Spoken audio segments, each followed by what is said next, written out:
Shalom Bapak Ibu, pada kesempatan ini saya ingin sharing apa yang saya dapat dari Kejadian 35 ayat 1-5. Allah berfirman kepada Yakub, "Bersiaplah, pergilah ke Betel, tinggallah di situ, dan buatlah di situ mezbah bagi Allah yang telah menampakkan diri kepadamu ketika engkau lari dari Esau kakakmu." Lalu berkatalah Yakub kepada seisi rumahnya dan kepada semua orang yang bersama-sama dengan dia, "Jauhkanlah dewa-dewa asing yang ada di tengah-tengah kamu. Tahirkanlah dirimu dan tukarlah pakaianmu. Marilah kita bersiap dan pergi ke Betel. Aku akan membuat mezbah di situ bagi Allah, yang telah menjawab aku pada masa kesesakanku, dan yang telah menyertai aku di jalan yang kutempuh." Mereka menyerahkan kepada Yakub segala dewa asing yang dipunyai mereka dan anting-anting yang ada pada telinga mereka. Lalu Yakub menanamnya di bawah pohon besar yang dekat Sikem. Sesudah itu berangkatlah mereka, dan kedahsyatan yang dari Allah meliputi kota-kota sekeliling mereka, sehingga anak-anak Yakub tidak dikejar. Tuhan menyuruh Yakub mempersembahkan mezbah, mendirikan mezbah di tempat Tuhan menampakkan diri kepada Yakub, yaitu di Betel. Karena Tuhan telah menyelamatkan Yakub dari Esau dan telah melindungi Yakub selama lari dari Esau. Di Kejadian 28 ayat 22, "Batu peringatan yang sudah aku tegakkan ini akan menjadi tempat engkau disembah, dan aku akan memberi engkau sepersepuluh daripada segala sesuatu yang engkau berikan kepadaku." Ini kata-kata Yakub di Kejadian 28. Yakub lalu menyuruh pelayan-pelayannya menyerahkan dewa-dewanya. Yang Yakub lakukan ini cocok dengan Imamat 21 ayat 6. Mereka harus kudus bagi Allah mereka dan tidak boleh melanggar kekudusan nama Allah mereka, sebab mereka lah yang mempersembahkan kurban-kurban untuk Tuhan.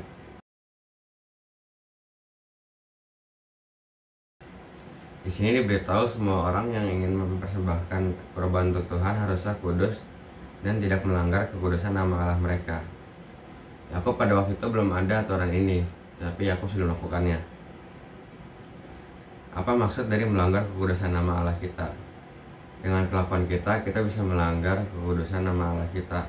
Contohnya di pasal sebelumnya, setelah adiknya anak-anak Yakub diperkosa, dua anak-anak Yakub pergi untuk membunuh semua laki-laki yang ada di bangsa itu. Dengan begitu mereka mencemari nama ayah mereka Yakub, dan ayah mereka jadi ingin dibunuh. Yakub ingin pelayan-pelayannya kudus juga untuk mengikut dia mempersembahkan mezbah. Jadi kita ikut teladan Yakub untuk menguduskan diri saat mempersembahkan mezbah dan menguduskan orang-orang yang mempersembahkan mezbah kepada Tuhan. Lalu di saat Yakub berjalan, Tuhan melindunginya. Anak-anak Yakub kan seharusnya dikejar-kejar oleh orang-orang di sekitar itu, oleh karena mereka telah membunuh semua laki-laki di suatu bangsa. Tapi karena kedahsyatan Tuhan mereka dilindungi. Apakah ini berarti anak-anak Yakub sudah diampuni? Setelah kita kudus, kita dapat dilindungi oleh Tuhan. Jadi kudusnya terlebih dahulu, baru minta dijaga oleh Tuhan.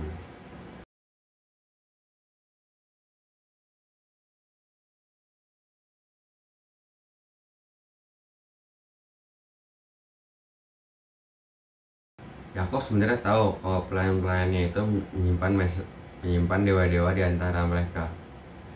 Tapi cuma waktu Tuhan meminta Yakub mempersembahkan mezbah, baru dewa-dewa tersebut diminta oleh Yakub. Di Mazmur 96 ayat 5, "Sebab Tuhan maha besar dan terpuji sangat, Ia lebih dahsyat daripada segala Allah. Sebab segala Allah bangsa-bangsa adalah hampa, tapi Tuhan yang menjadikan langit."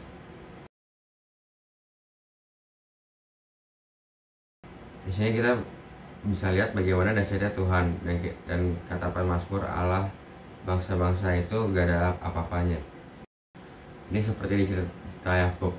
Dengan Yakub meminta dewa-dewa pelayan-pelayannya Dia memberi kesempatan kepada pelayan-pelayannya untuk melihat kedahsyatan Allah. Bukan dewa-dewa mereka melindungi mereka, tapi Allahnya Yakub.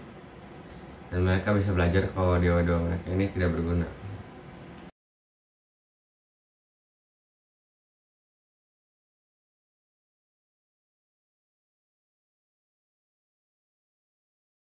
Pelayan-pelayan Yakub ini memberikan contoh yang bagus.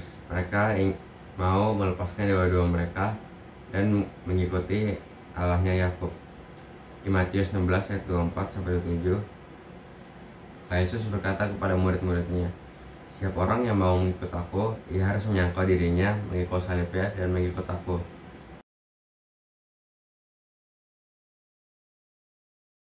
Jadi ikutlah contoh pelayan-pelayan Yakub dan anak-anak Yakub. Sangkal diri, pikul salib, dan ikutlah Tuhan Yesus. Terima kasih sudah mendengarkan.